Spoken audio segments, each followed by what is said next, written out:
Jim Corey has been telling Jeff and I about these trees up on Cochran Creek for a long time now.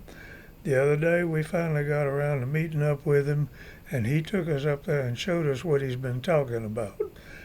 It was a long 2-mile hike on a rainy day up along a cold rushing mountain creek.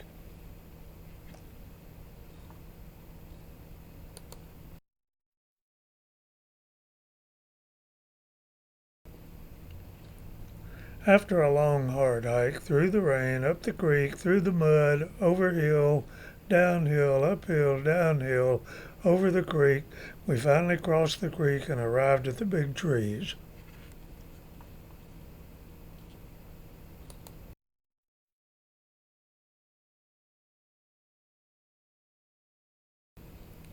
One look and I knew the trees were exactly what we had been looking for.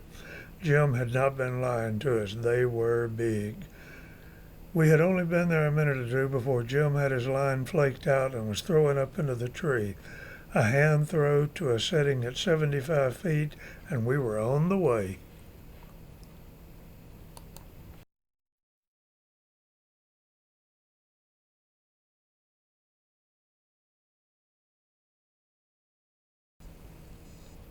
Some of the old growth poplar trees around here can get really big.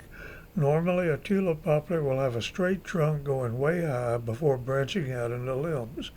The particular tree we were at, an old growth version, went up to at least 150 feet, and it looked as though we were going to be climbing to at least 130, 140.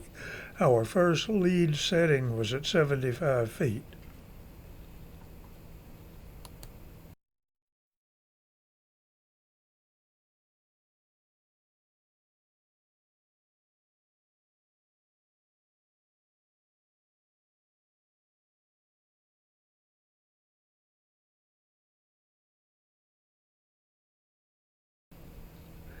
In a tree this size, you want to do a team climb.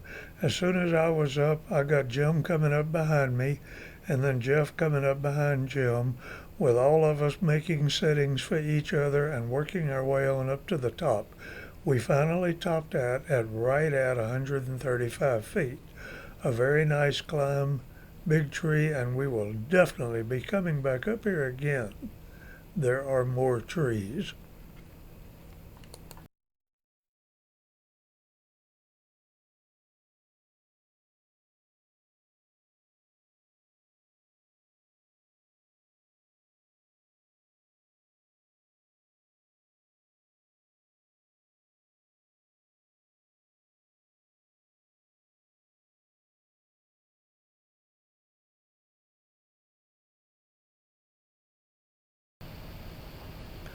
Climbing in a place like this, along Cochran Creek, takes recreational tree climbing to a new level.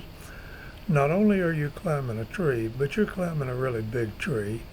Not only is it a big tree, but it's a wild tree. Most of these trees have never been climbed before, have not been cleared of hazards, and they bring the idea of adventure to a higher level than most tree climbers are experiencing. This is what most of us who climb in the woods refer to as hardcore climbing.